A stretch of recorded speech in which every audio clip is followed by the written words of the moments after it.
I only ever make videos that I think would be interesting to watch as why would Boris do or how would Boris do this? Car wash? Interesting to watch. Cook a food? Interesting to watch. Wash dishes? Shit, maybe he does it better somehow. Interesting to watch. And then, yes, I watch my videos sometime later, because I did something that's interesting for me to see someone doing. If you can't find the content you're looking for, make the content yourself, no matter the quality. And I think no matter the quality is basically the keyword of this channel. I just make. The secret is starting. And then just keep doing it for 10 years. Do you want to know a big influence for starting this channel that I had in 2015? Vodka? Beer? No. And I have never mentioned this before. It was the fact the Top Gear was cancelled. I mean the good one, not the one that came before and after. No, seriously, go check the cancellation of Clarkson and upload date of my first video. I'm still angry about it. So I'm still making videos. Ever wonder why the channel is so car-oriented? The first video on the channel was even car-oriented. Boris the fucking taxi driver, and not Boris does missions in GTA Online featuring epic fails, as the general shitty content would be around that time. Here is a fact for you. I came to the realization of starting this channel and this kind of videos while driving. The speed was 95 kilometers an hour. And truly I would do so much more car-oriented shit if I had more easier access to cars without a car dealership being capable of accidentally revealing my details, full name, location, and gaining some shitty fame from my existence. Point being, they need full name and details and driver's license to give out a car. Believe me, I know, I have test-driven many. And of course I would do some chic-bricky shit and not just look at how the design of certain model has advanced through the years. Content like that bore me to tears, блин. The only reason I do not play shooting games, although them being the obvious number one go-to thing people like to play on consoles and PCs overall, is that car games grip me so much better. Shooter games are fun, yes, for about 10 minutes at a time. Then either the story has to be compelling enough to keep playing, or something completely original has to happen in the process. For example, like Bad Company came out with Destructible Buildings, it was fun. And Red Faction, of course, never forget, good game. But games like Doom, however polished is the killing of some no-name goblins with flashy lighting effects, the rinse and repeat logic stays the same. In short, it's the ideal shooting game, but shooting only games just are not for me. But why car games? Why driving? Well, that is because in real life I drive a lot, with no real destination and no apparent goal or aim of going anywhere, because I drive a manual. You see, there used to be an expression some years ago when I got my license. It was, so are you getting a car or an automatic? A manual car simply is enough for me. It's an experience. Driving a manual car to a car game enthusiast, if I can call myself that, is like going to the shooting range or paintball tournament for FPS enthusiasts. Just cars have somewhat higher entry barrier, cost of buying, maintaining, gas, tires, insurance, cleaning, not to mention the cost of getting the license. You know what I do when I cannot decide what video to make next? I drive. I mean, I drive on streets, not in game. The car games don't give me the same kick anymore after getting my license. Even when using a steering wheel pedaling game is not the same. It's like trying to substitute the act of going outside with playing the forest. But driving games are a good substitute, especially when you really want to drive and you happen to be drunk. But let me tell you, drunk driving does not hold my interest for very long. I mean drunk driving in game, since the steering and braking accuracy is greatly reduced. Oh, that's why there's laws against drunk driving. It all makes sense now. I thought it was just so that hotels could make more money. Me, I do not drive drunk, ever. But I have had to drive with hangover, with probably some leftover potato juice still in my system. But only in some very extreme cases when I have been at some party or some location that I really did not want to be around anymore, also known as someone about to get stabbed and I feel like giving an interrogation interview to police again as a bystander. Cars are really just transport for me. Cars are machines, and the fact that there is a many 100-kilogram block of metal burning fuel by exploding it right in front or back of you is fucking hardcore. If I was born in 2050, where all new cars are electric and gas prices raised to €50 per liter, then I would not be the same person.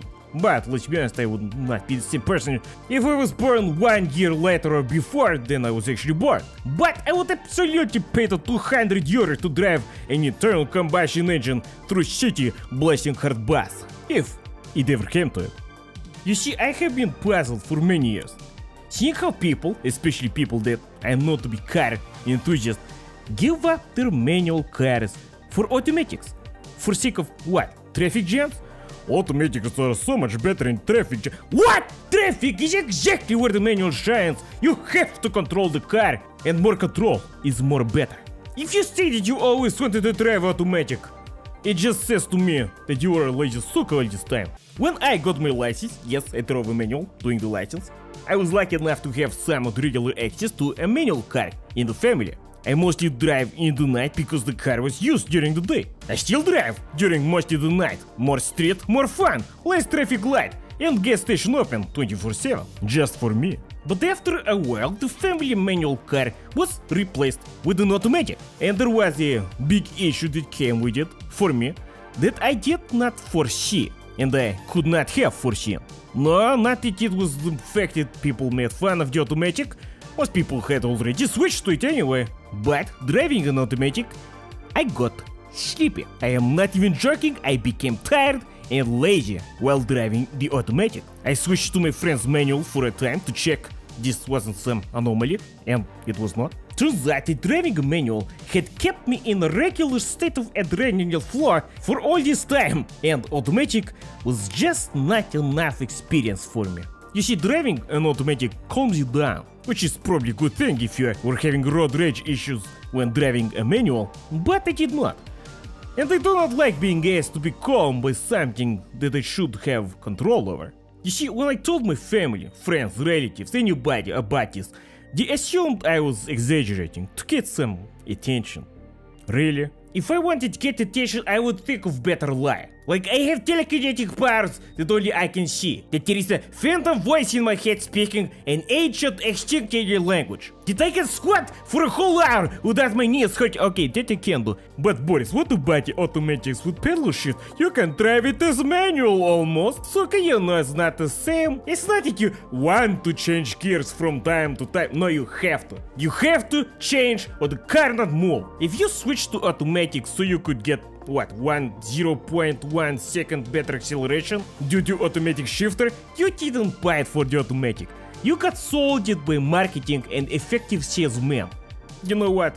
I'm happy. I'm happy there is less and less manual cars being sold and on street. I don't like to have too much choice anyway. All Ferraris and Lamborghinis, think Testarossa and Diablo, were all manual. Why? Well, because automatics were quite shit back then. Some time ago I just assumed that people who bought them back then just liked manuals so much. No. Even then the buyers were fancy businessmen and trust fund kids with money to spare. They just suffered a manual because they had to. Growing up, I did not have posters of fancy cars on my wall. First of all, there were no posters in shop like that. But if I could have, I would have probably had pictures of the 90s BMW 8 Series or the BMW M1. But today, my only wish is to buy a manual MX-5. If I had the money, I would buy it new and just drive it and maintain it for the next 30 years. My wishes are simple. I would also be okay with the 911 992 manual, but the money for that I will probably get in 30 years if I start saving today. The best price is €133,000. Me, I drive a white manual Volkswagen Up from 2012 with 75 horsepower. As you can see, I am not discriminative of the brand or engine size of the car as long as it's a manual. I have owned, among other cars, a C-Class Mercedes, Volkswagen Polo, Skoda Fabia, Volkswagen Golf VR6 and a Lada 2105, all manual. I have overall driven over 200 cars. I know this because I have a list. Yes, I am a maniac. And for someone that is not a car journalist, this seems probably a lot. These are my own cars, friends' cars, rentals, family and relatives' cars. I stopped counting after 200 because I felt that there is nothing interesting in the average modern car anymore. And well, mostly average cars is what I drove, it's what normal people drive. And there is one brand that does this averaging most of all. And that is Volkswagen. You see, there is a brand that Volkswagen owns that I have the most problem with. And it is Audi. The Audi brand used to mean something a long time ago. But right now, an Audi A4 is an overpriced Skoda Superb. Not something you want to mention in the same sentence, especially since there is one whole brand between them. It is Volkswagen. With their Passat, they are all from the same manufacturer, same size, same point. And in a perfect world where there is no other cars besides one of these, it would actually be not bad. But I have driven all these three cars, and they look and feel very similar to each other on the inside and the outside, and to drive. And anyone that I know would actually just buy the Skoda, the cheapest of the three. Audi, at this point, is just a brand you show off to your friends, even though you're just driving an expensive Skoda, because they share many of the interior panels and external locks. Okay, so what is my point with this? My point is that Volkswagen also owns Lamborghini and Bugatti and Bentley and also Seat and also Porsche. And there is going to be some panel interchanging between these models. And I don't know about you, but I would be fucking pissed off if I bought a 150,000 Porsche Cayenne, scratch off the badge and it says Volkswagen on the engine, because that's what it is. The Cayenne base model at least uses the same engine as Volkswagen Touareg, which again you do not want to mention in the same language, because one is an expensive luxury car and the other is a Volkswagen. So by a long stretch, the Bugatti Chiron is the top tier of the Golf, and the Bentley Continental GT is top tier of Passat. Actually, never mind, Volkswagen also makes Skoda, so switch Passat to Skoda Superb and Golf with Octavia. My point is that building the Lamborghini Urus and the Bentley Bentayga on the Touareg base is just like taking a Volkswagen Golf and converting it into a Ferrari replica kit car and then calling it anything else but a Golf. I know I'm just screaming in the wind, because people buying Bentleys and Porsches obviously do not care, but then again they also have no choice, because Volkswagen has almost completely bought out all the competition. It's good marketing, good branding, but still the same company. And by extension, largely the same car as well, at least in the best spec, which most people buy. But okay, enough about Volkswagen, their cheap cars are actually good. I would know, I drive one. I do not care that they make their money from selling a dream, I'm not their target audience anyway, for buying their premium cars. Even though, yes, the Volkswagen Up is a fancy edition of the Skoda Citigo, but it was not available, so I got the best deal. When you drive a manual, you operate a tank, slot in a lever and fire. When you drive an automatic, you're operating a blender. But when you're driving an electric car, you might as well be using elevator. I know that exactly enough people will be offended by this purely because when you drive automatic, you do not think about it. The car to you is transport. Fast or not, you don't drive the car, you just exist within the vehicle until you arrive. But when you drive a manual, by choice I mean, you take control of the car. And that's the thing about the manual, you have to use it when the car has it. You can't not shift manual if the car has stick. Some ultra rare car examples accepted, of course, that use some fancy computer magic. When the car is manual, you have to drive as manual. You get to experience the act of driving much more. I also assume that exactly 0 people will be convinced to switch their modern automatic for manual at this point from this video, so I have no problem saying how I see things. People that I know would rather not drive at all and give up their car than drive a manual. This means the manual is a complex piece of equipment that you master for years. When I have to take a taxi, it happens sometimes, I'm fucking amazed that some of them have a manual transmission. But then again, most of these drivers just use their own car, and the manual, whatever car is the cheapest that you could buy for this taxi driving job. But still, some 500 plus kilometers per day of city driving can be fucking brutal on a manual. I am of course overemphasizing something that is in the car industry considered just a stepping stone, but the stone is what defines me as a driver. If I want to get somewhere, I take a bus, a tram, train, taxi. If I want to drive somewhere, I drive a manual. I started cutting my cars driven when I was in driving school. Before that, I had, as most people, tried driving family car in some abandoned parking lots and back streets of Babushka's countryside cottage before. I wrote them all down because driving them felt different. I didn't compare them to each other until I wanted to try more. The mechanical feel of one car on another was impressive for me. Just to think that some person or people were specifically tasked with creating the car, the doors, the engine, the stick for the turn signal, also known as optional equipment in BMWs, and then mass producing it, and the end product that inadvertently happened to come out was the result. And that is the summary feel of the machine. All of these cars were somehow very different. I did my driving school in a Peugeot 307, a very dull car.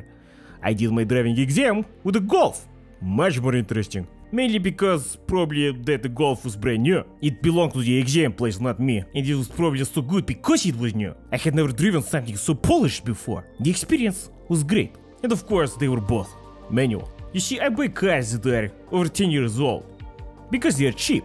I also buy them all because if I had to buy one new, I would have a choice of maybe some 5 good models in total, because automatic is the go-to choice for almost all cars now. Besides, many are now electric only and hybrid, which are also automatic only. I do hope to start making manual electric cars soon. That's the only way to drive them. People who find out that I drive a manual are always surprised, but never in a way that is positive. The impression is always, you couldn't afford the automatic? Or, why would you ever choose a manual? It's so much worse! But then look at the person and realize that they never figured out how to drive the manual in a way that is enjoyable to them or to passenger. They just needed to drive it. But what about the traction control and the stability control and every other assist? The automatic surely must be better for clean. All modern cars have safety features, automatic or not. If they could not make them safe, they would not sell them at all. I am, of any person that I know personally, the only one who chose to go back to manual after driving automatic regularly. And I guess, after having found this out, I felt strangely special. I like it. So what is my point in all this? I just want to say thank you for anyone driving a manual. By choice or not, still thank you. And I'm pure happy to just drive one. Anyone. And I guess thank you for Porsche for still making it to 911T, even though it is overpriced Volkswagen. I hope to be able to afford one 10 years from now, or 20. And this is just some stuff I meant to talk about since 2015, but never got around to saying it. Thank you for listening, that is all. Stay cheeky-breaky.